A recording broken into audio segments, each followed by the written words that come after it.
భారత మాతాకి జై, భారత మాతాకి జై, భారత మాతాకి జై. ఈరోజు ఒక మిక్స్డ్ ఫీలింగ్ తోటి ఇక్కడికి వచ్చాం.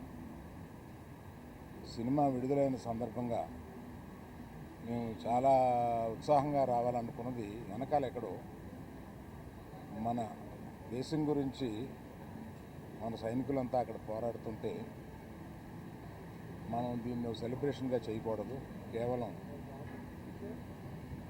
ప్రేక్షకులకి కృతజ్ఞత చెప్పేలాగా ఒకటి పెట్టుకున్నాము అని అనుకుని కేవలం మా సపోర్టు ఈ సందర్భంగా సైనికులకి, దేశం గురించి పోరాడే వారికి మేము కేవలం ఇక్కడి నుంచి మద్దతు కాకుండా ఈ సినిమా నుంచి వచ్చిన కలెక్షన్స్లో కొంత భాగం మేము మన పోరాడే సైనికులకి, రక్షకులకి ఇద్దామని చెప్పి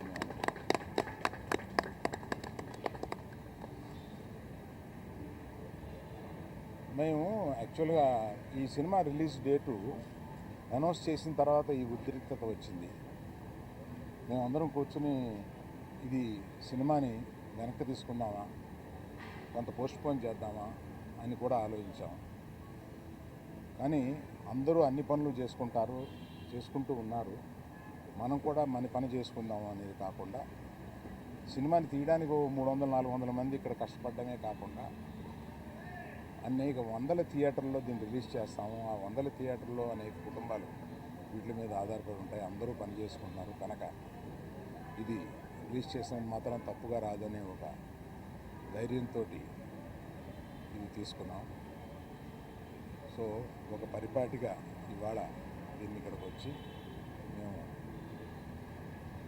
ప్రేక్షకులకి కేవలం కృతజ్ఞత చెప్పుకుందామని వచ్చాం. సో ఇక సినిమా గురించి మాట్లాడతాను.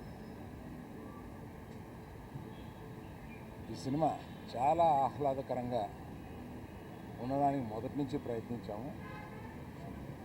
ఆ ప్రయత్నం మాది సఫలమయ్యి ఇవాళ పొద్దున్న థియేటర్లో చూస్తే ఆ రియాక్షన్ చూస్తే మాకే మేము అనుకున్న దానికన్నా ఎక్కువ ఇంత రియాక్షన్ వచ్చింది ఏంటా అనే ఒక ఫీలింగ్ వచ్చింది. అందుకని అటువంటి ఈ చిత్రాన్ని ఇంత ఇదిగా రిసీవ్ చేసుకున్న ప్రేక్షకులందరికీ నా కృతజ్ఞతలు. మేము మళ్ళీ ఒక సక్సెస్ మీట్ లాంటిది ఏదన్నా 2-3 రోజుల్లో పెడదామని అనుకుంటున్నాము. అది కాకుండా ఇందులో చెప్పాల్సి వస్తే మరి మన శ్రీ విష్ణు కానీ, వెన్నెల కిషోర్ కానీ ఈ సినిమాని బ్రహ్మాండంగా, అంటే వాళ్ళు జనరల్గా అంటే శ్రీ విష్ణుని అనేక సినిమాలు చూశాను నేను. అన్ని సినిమాల కన్నా ఒక మెట్టు ఎక్కి ఎదిగి సిక్సర్ కొట్టాడన్నమాట దాన్ని. అందుకని ప్రత్యేకంగా శ్రీ విష్ణుకి కొంచెం ముందు చెప్పాలి కదా అన్నారా? నీకు వినపట్టలేదా? ఓకే.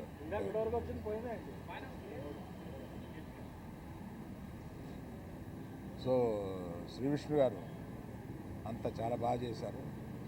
వెన్నెల కిషోర్ గారిని ఏదో మనం మామూలుగా ఒక కమెడియన్, ఫుల్ లెంగ్త్ కమెడియన్ ఏదో అనుకుంటాం, ఒక సైడ్ కిక్ అనుకుంటాం, కానీ ఫుల్ కిక్ ఇచ్చి కొట్టారు మనకి.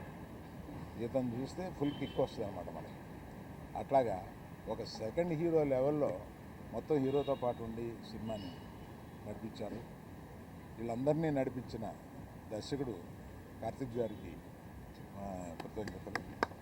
అలాగే మా కో ప్రొడ్యూసర్స్ ఇద్దరు వచ్చారా? Hello sir. సో ఈ సందర్భంగా అందరి టెక్నీషియన్స్ గురించి, అందరి గురించి, మా ఎడిటర్ గారు కూడా ఇక్కడే ఉన్నారు, అందరి గురించి వివరంగా నేను ఇంకో ఫంక్షన్లో చెప్తాను. ప్రత్యేకంగా ఇవాళ అంటే వీళ్ళు ఎప్పుడో కానీ కనపడరు. బాను కొంచెం ముందుకు రా. ఆయన సినిమా దర్శకం చేస్తుంది.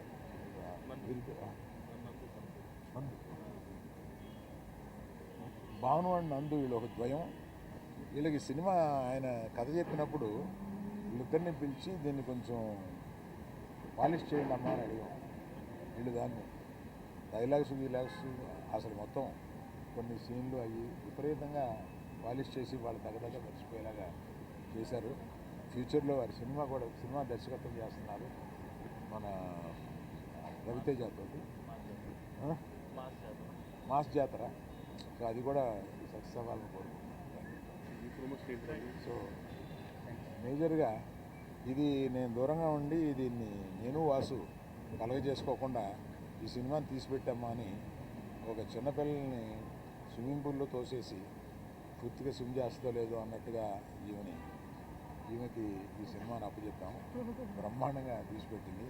నేను సమర్పుడుగా మాట్లాడుతున్నాను కానీ నిర్మాతగా ఈవిడ మాట్లాడుతుంది.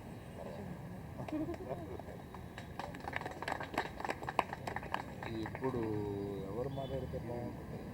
హీరోయిన్ చెప్పలేదు, మర్చిపోయానండి. నాకు పంపడిపోద్ది ఇవాళ. వీళ్ళిద్దరి గురించి చెప్పడం మర్చిపోయాను. వీళ్ళు తర్వాత పక్కకు వచ్చిన తర్వాత నన్ను మామూలుగా ఉండదు. వీళ్ళిద్దరూ సినిమాలో చాలా అంటే పాత్రలు కూడా అలాగా డైరెక్టర్ గారు కానీ రచయితలు కానీ అలా విభజించారు. వీళ్ళిద్దరూ బ్రహ్మాండంగా చూడడానికి చాలా గ్లామరస్గా సినిమాలో ఉండి సినిమాని మనకేం బోరు కొట్టకుండా మంచి కలర్ఫుల్గా కనపడేలాగా వీళ్ళిద్దరూ చేసి ఆ సినిమాని సక్సెస్ అవ్వడానికి చాలా హెల్ప్ఫుల్ చేశారు. Thank you very much.